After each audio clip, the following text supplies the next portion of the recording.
Sejumlah nelayan mengaku kebijakan dibukanya keran ekspor benur atau benih lobster menguntungkan mereka. Pasalnya dalam sekali pengiriman, nelayan dapat menjual hingga ribuan ekor benur ke luar negeri.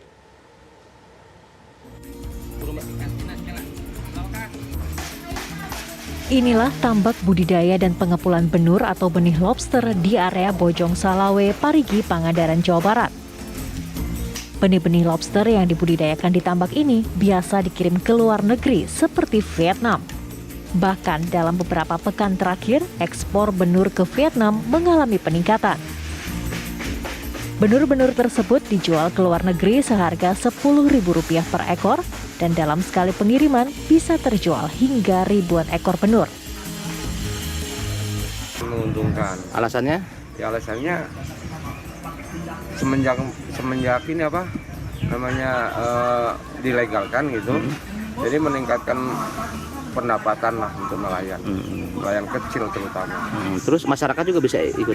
Iya, nelayan yang nggak punya alat juga bisa ikut cari 1.000 atau 2.000 gitu. Minimal biasanya berapa yang paling kecil? Minimal 3.000 ekor. Ngirimnya kemana itu? Itu ke Vietnam. Ke Vietnam. Saat ini setelah dilegalkan, pengiriman sering banyak atau gimana? Itu malah nambah banyak. Malah nambah banyak. Selain untuk keperluan ekspor, hasil budidaya benur dan lobster ini pun dijual kepada nelayan setempat. Dari Pangandaran, Jawa Barat, Aditya Triwahyudi, TV One mengabarkan.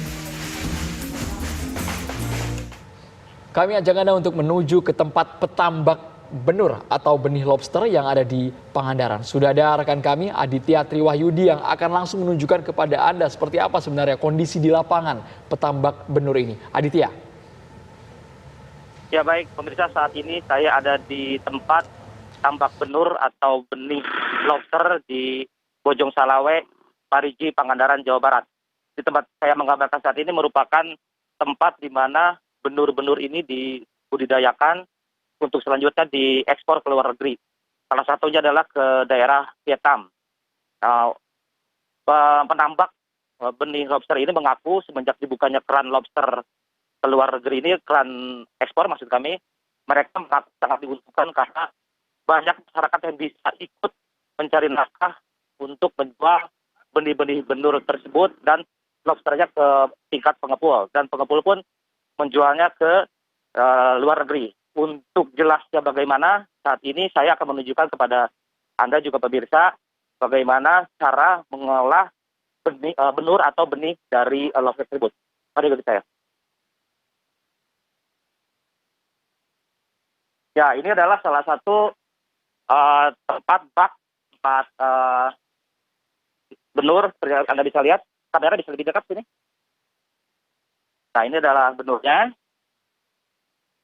atau benih dari lobster.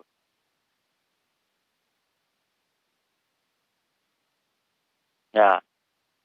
Baik pemirsa, untuk bagaimana cara membudidayakannya dan apakah keran ekspor ini dibuka atau ditutup menguntung atau merugikan nelayan, saat ini saya sudah bersama dengan Bapak Nanang selaku pemilik dari tempat benur tersebut. Pak Nanang, bagaimana pendapat Anda mengenai dibukanya keran ekspor benur ini ke luar negeri? Apakah menguntungkan atau tidak, Pak? Alhamdulillah semenjak dilegalkan masalah pembibitan benur dan pengambilan benur itu sangat menguntungkan bagi nelayan, terutama kami semua yang mencari benur lobster ini. Saat ini apakah proses tersebut masih bisa berlangsung atau maksud saya masih mengirim ke luar negeri, Pak?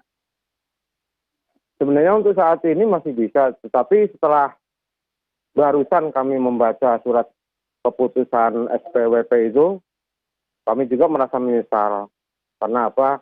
Ini sangat merugikan kami, semua nelayan, terutama nelayan Pangandaran ini, dan nelayan daerah Pepidulan lah gitu ya, yang mencari baby lobster ini. Emang itu surat apa itu, Pak? Itu surat pemberhentian sementara. Itu kalau yang tadi saya baca itu. Surat pemberhentian sementara ya? Ya, untuk itu keluarnya kapan, Pak? hari ini, tanggal Hari ini. 26.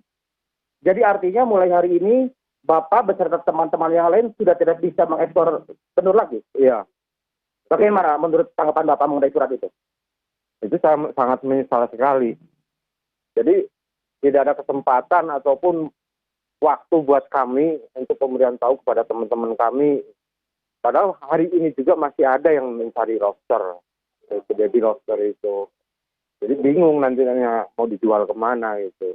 Padahal sangat menguntungkan. Jangankan buat kami gitu ya, bapak-bapak gitu. Ibu-ibu juga, anak kecil juga ikut mencari baby lobster itu dan sangat menghasilkan yang menguntungkan bagi mereka. Surat itu dikeluarkan oleh siapa, Pak? Itu kalau saya lihat itu dari Dirjen KKP. Dirjen KKP. Iya. Bapak terima berapa lama waktunya? Itu cuma baru berapa, ada setengah jam baru. Setengah jam lalu. Iya. Berarti dengan keluarannya surat tersebut, Bapak merasa dirugikan karena tidak bisa ekspor lagi ya? Iya betul. Oke. Yang terakhir Pak, kira-kira harapannya apa Pak? Harapan saya untuk kebijakan kementerian yang kemarin itu diteruskan. Jadi bisa membantu kami nelayan itu, terutama yang nelayan-nelayan pencari baby lobster itu. Baby lobster. Ya. Oke, terima kasih Pak Nanang. Sama-sama. Ya, pemirsa, itulah tadi yang disampaikan oleh Pak Nanang selaku Budidaya benur atau benih lobster. Mereka mengaku sejak keran ekspor dibuka ke luar negeri sangat diuntungkan, bahkan masyarakat setempat juga bisa mencari nafkah melalui benur tersebut karena memang mudah didapat dan dijual ke Pak Nanang. Namun Pak Nanang mengaku barusan sekitar setengah jam yang lalu keluar surat dari Dirjen bahwa mulai hari ini tanggal 26 November pengiriman atau ekspor ke benur ke luar negeri untuk sementara waktu dihentikan. Demikian. Terima kasih Aditya Triwahyudi atas laporan Anda langsung dari Pangandaran, dan selanjutnya kita akan mengajak Anda untuk berbincang dengan Ketua Asosiasi Nelayan Lobster Indonesia, ada Bapak Rusdianto Samawa yang berada di Sumbawa, Nusa Tenggara Barat. Selamat petang Pak Rusdianto. Selamat petang. Ya, Pak, kalau tadi berbicara, rekan kami di lapangan berbicara dengan peternak benur mengatakan bahwa menguntungkan sekali dengan kebijakan memperbolehkan ekspor benur ini. Nah, kalau Anda dari Anda sendiri sebagai Ketua Asosiasi Lobster, apakah memang kebijakan yang sebelumnya itu yang sampai sekarang juga mungkin masih berlaku, ini juga menguntungkan para nelayan? Ya, kami konsisten ya untuk mendorong kebijakan pembukaan ekspor benih lobster. Karena pertimbangannya beberapa hal kemarin. Pertama adalah ada keseimbangan lingkungan yang sudah diatur sesuai dengan Permen 12 tahun 2020. Kemudian yang kedua, itu juga kita memikirkan pertimbangan sosial ekonomi masyarakat pesisir, yang dimana nelayan-nelayan lobster selama waktu pelarangan 5 tahun yang lalu, itu selalu terjadi penangkapan terhadap nelayan. Nah, pasca Edi Prabowo menjadi menteri tahun 2019, pembukaan benih lobster itu adalah angin segar bagi nelayan-nelayan lobster. Oke, ya. Pak, tapi ketika yang dirasakan Bapak gimana? Kalau misalnya memang menguntungkan begitu di masa sekarang ini, harganya berapa Pak? Kita boleh tahu nggak per biji lobster itu Ya, per ekor lobster itu dijual berapa? Di NTB sebagai penghasil benih lobster terbaik ya di dunia, ya tentu Mutiara itu kalau benihnya sekitar 51-52 ribu. Kemudian pasir itu sekitar 23 sampai 25 ribu. Kemudian batu 20 ribu. Kemudian batik sampai ke bawah itu sekitar 20-an ya. Ya sekitar belasan ribu. Nah, artinya bahwa dari proses pembelian benih lobster ini tentu menguntungkan ya bagi nelayan-nelayan lobster di berbagai daerah-daerah pesisir di seluruh Indonesia yang disesuaikan dengan wilayah penangkap WPP di seluruh Indonesia. Nah, Pak Rusdianto. namun di bawah ini kan ada masalah gitu kan, dari efek atau dampak dari pemberlakuan Permen 12 tahun 2020, yaitu pertama adalah terjadinya black market. Yang kedua itu adalah monopoli. Apa yang dimaksud dengan black market? Jadi perusahaan-perusahaan yang sudah ditentukan oleh Kementerian Kelautan dan Perikanan, mereka tidak mau ya membuat KUB yang ada di bawah tentu mereka berharap dari nelayan, kelompok nelayan yang ada gitu. Kemudian mereka membeli harga, persaingan harga di bawah, misalnya perusahaan A membeli 5.000 per ekor, kemudian datang perusahaan B membeli 10.000, datang lagi perusahaan C membeli 20.000. Jadi aksi-aksi black market di bawah itu sangat marak sekali, dan itu yang memicu monopoli yang ada.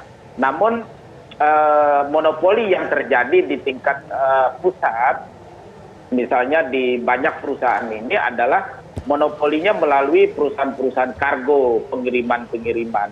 Artinya bahwa Kementerian Kelautan dan Perikanan memberikan izin misalnya kepada satu perusahaan dengan 1 juta kuota, kemudian perusahaan kargo itu menyanggupi pengiriman itu 2 juta kuota. Kan? Nah ini adalah monopoli, saya kira, faktor utamanya. Kemudian yang kedua, dari aspek monopoli itu adalah bergabungnya seluruh perusahaan eksportir itu pengiriman pada satu kargo, gitu kan? Baik, Pak Rusdianto. Dengan membentuk asosiasi baru. Nah ini sebetulnya adalah monopoli yang terjadi. Pak Rusdianto. Nah, namun sekarang masalahnya kan ketika Dirjen Tangkap mengeluarkan surat elektronik per hari ini bahwa melarang ya pengeluaran ekspor benih lobster dalam jangka waktu tidak ditentukan. Itu artinya bahwa ini tidak strategis. Sesuai dengan harapan Pananam di Pangandaran itu bahwa mestinya ekspor benih itu tetap dibuka. Namun yang perlu diperbaiki itu adalah regulasi dan mekanisme ekspor. Poinnya sudah kami cerna dengan baik, Pak Rusdianto. Baik, terima kasih banyak Ketua Asosiasi Lobster Indonesia, Pak Rusdianto, langsung dari Sumbawa, Nusa Tenggara Barat. Ya, pemirsa, lantas siapa yang bermain dalam kasus suap perizinan ekspor benur lobster ini? Kami akan bahas.